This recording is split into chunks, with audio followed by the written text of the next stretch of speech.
I need everybody to take a deep breath and listen.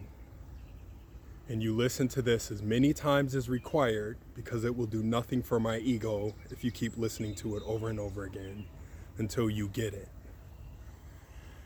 Today's critical thinking exercise concepts are strength, power, and privilege. Strength, power, and privilege. So when we're thinking about everything that's happening in Minneapolis, all of it, I want you to think about it in the context of those three terms. All of us fight from a position of strength. All of us. From birth. What it requires you to do is understand what strength is. Babies cry. That's all they can do. Young kids roll their eyes. That is all they can do. Some of us will put our fists up and hit one another because that's all we can do. Some of us exercise strength through economic means. We'll spend our money. We won't spend our money because that's all we can do. Some of us jump on Twitter because that's all you can do with strength. Some of us take to the streets. Some of us march. Some of us protest. Some of us burn stuff down because that's really all we can do from a position of strength. Now, what is power? I have seen some of the richest, most powerful people in the world get sent to prison for life by 12 people in a jury box making minimum wage. Now you have to think about what power means.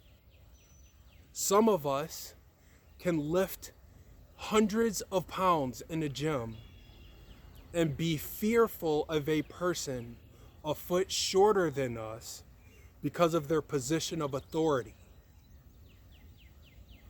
That's power. What is privilege? Well, all of this, remember, is Minneapolis for example purposes. You got all kind of stuff going off in Minneapolis. We've got all over the news a guy calling the police on people in a gym, in a building, because he doesn't believe they deserve to be there. Or they need to prove to him that they have access to a gym that only members in that building who are leasing office space have access to. I said I'd keep it about Minneapolis, but that's the other thing going on in New York with the lady and the dog and the leash and the guy and all that stuff, right? So I need everybody to just calm down, take a breath, and think. Think about strength, power, and privilege. Think about how it lands with me when you ask, what sense does it make for them to burn down their neighborhood? Do you not see the strength, power, and privilege in the question?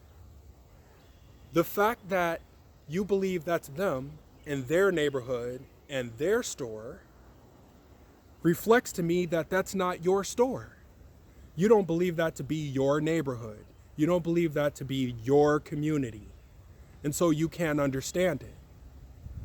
If you felt like it was yours, then even the question would start with, why are we burning down our? So all of this requires us to think. And now here's the bonus, critical thinking stuff. Let's talk about stamina and endurance, and I'm not going to do the work for you. But if I were to ask you, how long was the bus boycott that we all associate with Rosa Parks? I bet you 90% of the people watching this cannot tell you how long that lasted without Google. So before we run at one another and start criticizing who's real, who's not, who cares, who doesn't, listen, I can only speak for me. You know why you don't see me at a march and at a rally? Because I view them personally as a play fight. If we're serious about making a point, then you come get me when we demonstrate how serious we are. I'll give you a head start. At a minimum,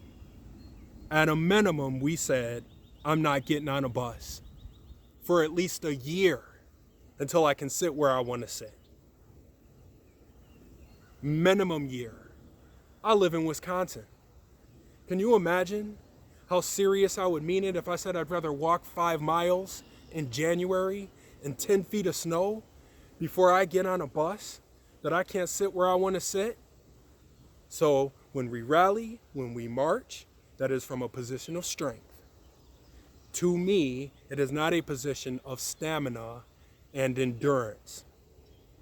And finally, as we tend to do, we start turning on one another and we start looking for who's posting what and who's saying what and who's at what. While you're looking for me down on the street at the march, I need you to look up, because I'm up in the C-suite with the person responsible for your job, making sure they understand why you're doing what you're doing and they don't fire you on Monday because you only did this over the weekend and posted what you felt emotionally, and they're upset because now you're misrepresenting the brand. That's where I'm at.